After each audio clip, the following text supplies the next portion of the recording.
አመሰግናለሁ። እንደምን አላችሁ ሁላችሁም ወንድሞቼ እህቶቼ፣ በጣም ነው የማመሰግነው ስለጋበዛችሁኝ። ፔይን ትሪትመንት ላይ የሆነ ያህል ነገር ለማለት አንድ ጥናት የሬዚደንሲ ማጠናቀቂያ ቴሲሴን የሰራሁት ፔይን ትሪትመንት ፕራክቲስ ኤንድ ዘር ኢምፓክት ኦን ፔሸንት ሳቲስፋክሽን ኢን ኢትዮጵያን ኢመርጀንሲ በሚል ጥቁር አንበሳ ላይ ነበረ የሰራሁት እና አፍሪካን ጆርናል ኦፍ ኢመርጀንሲ ሜዲሲን ላይ ልከነው አሁን አክሴፕት አድርገውታል።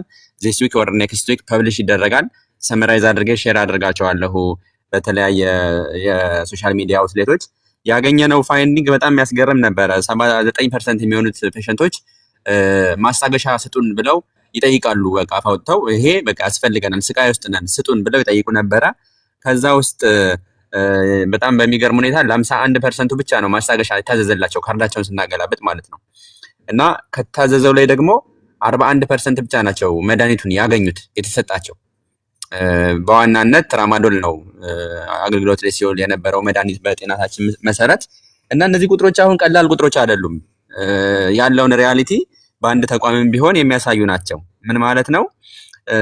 ሰዎች እንግዲህ ከመጡት 100 ሰዎች ውስጥ 80 የሚሆኑት ሰዎች ማስታገሻ ስጡን ስቃይ ውስጥ ነን እያሉ 50 ብቻ ናቸው ሲያገኙ የነበሩት የታዘዘላቸው። ከዛ ደግሞ 40 ናቸው ያገኙት። ያ ማለት መድኃኒቱ የለም ማለት ነው። እንግዲህ 50 ታዞላቸው 40 ብቻ ያገኙ ማለት መድኃኒቱ ራሱ አቬሌብል አልነበረም እንደማለት ነው። እና ባለሙያዎች ደግሞ ለምንድን ነው 80% ተጠይቀው ለምንድን ነው 50% ብቻ ያዘዙት የሚለው ደግሞ እሱ እንግዲህ በቀጣይ ስራ የሚፈልግ ነገር ይሆናል። ፔንን እንደ 5ኛ ቫይታል ሳይን ኒውሜሪክ ስኬል የሚባለውን ከ0 እስከ 10 ተጠቅሞ ህመምህን ንገረኝ፣ ስቃይ አለ ወይ?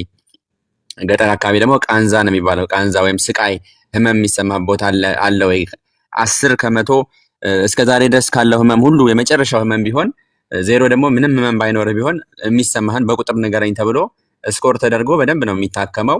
በሰለጠኑት ዓለማት ነርስ ቤዝድ ፔይን ትሪትመንት የሚባል ስትራቴጂ ዴቨሎፕ አድርገዋል። አንዱ የኛ ሪሰርቸር በጣም ጥናትና ምርምር ላይ ጎበዝ የሆነ ጓደኛችን ዶክተር ምራሄ የሚባል አለ። እኛ ጋም ጥቁር አንበሳ ነርስ ቤዝድ የሆነው የፔይን ትሪትመንት ስትራቴጂ ምን ያህል ኤፌክቲቭ ምን ያህል ውጤታማ እንደሆነ ኳሊቲ ኢምፕሩቭመንት ሰርቶ ፐብሊሽ አድርገውታል። እሱን አክሰስ ልታደርጉ ትችላላችሁ። ምንድነው ያ ማለት? ለእያንዳንዱ ፔሸንት ያለው ሐኪም ቁጥር ባይበቃ እንኳን የምትከታተለው ነርስ ያንን ነገር ቼክ አድርጋ በዚያው ማከም እንድትችል ማለት ነው። በስኮፑ ልክ ማከም እንድትችል ህመምን በሚመለከት እና የ15 ሴንቸሪ የፊዚሽያን ዲክቲም ተብሎ የሚነገር አንድ አባባል አለ።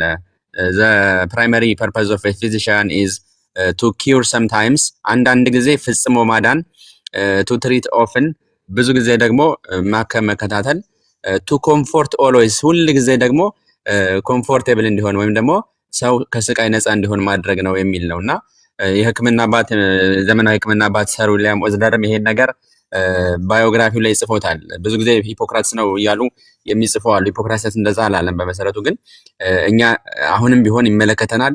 ህመምን ስቃይን ማስታገስ አለብን። ፕራይመሪ የሆነ ታስካችን ነው ተብሎም ስለሚታሰብ በፋርማኮሎጂካል ሊሆን ይችላል፣ በነን ፋርማኮሎጂካል ሊሆን ይችላል። እንግዲህ በመድኃኒትም ያለ መድኃኒትን ህመምን ማስታገስ ይቻላል። ለምሳሌ የምጥ ህመምን ያለ መድኃኒት ማስታገስ የሚቻልባቸው መንገዶች አሉ። ልክ እንደዛ ማለት ነውና በመድኃኒት ህመምተኛችን ደግሞ በአብዛኛው የኛ ህመምተኛ ሳይታከም ራሱ እኔ አሁን በኔ ጥናት ላይ በጣም በሚያስደንቅ ሁኔታ 79% አካባቢ የሚሆኑ ሳትስፋይድ ነን በህመም ማስታገሱ ህክምና ብለው ቴስቲፋይ አድርገዋል። እንዴት ሳይታከሙ እንዴት ሳትስፋይድ ሊሆኑ ቻሉ የሚለውን አሰስ እናደርግ ኳሊቴቲቭ በሆነ መንገድ አይዟችሁ ተብለናል፣ ቀላል ነው በርቱ ተብለናል፣ ሐኪሙ ጥሩ ፊት አሳይቶናል፣ ነርሷ መታ ይዞ ብላኛለች የሚል ነገር ነውና የኛ ማህበረሰብ ደግሞ በቃ ከፈጣሪ በታች ያላችሁን እናንተ ናችሁ በሚል ደረጃ አክብሮ ነው ሐሳባችንን የሚሰማው እኛ ጋር እስከመጣ ድረስና አይዞህ ማለት ወገናችን በቃ እንዳይቸገር በአግባቡ መንከባከብ ያስፈልጋል። እንደ ስራ ብቻ ደግሞ ሰርተንም የምንወጣ አይደለንም። እኔ አሁን እዚህም ለትሬኒንግ ውጪ ነው ያለሁትኝ፣ መጥቻ አይቼዋለሁ። ልዩነቱ በጣም ግልጽ ነው። የኛ ባለሙያ ሲያክም ሀገራችን ላይ ጠጋ ብሎ የራበውን መግቦ መድኃኒት የሌለውን ከኪሱ ገንዘብ አውጥቶ ገዝቶ ከወዲያ ወዲህ አስተባብሮ ብዙ ነገር ነው ከህክምና ውጪ በብዙ ነገር ነው ሰፖርት አድርገን የምናክመው አንድን ህመምተኛ ኢንተርን ሆነን ጀምሮ ማለት ነው። እዚህ እንደዛ የሚባል የለም። በቃ ሁሉም ሰው ታስክ አለው።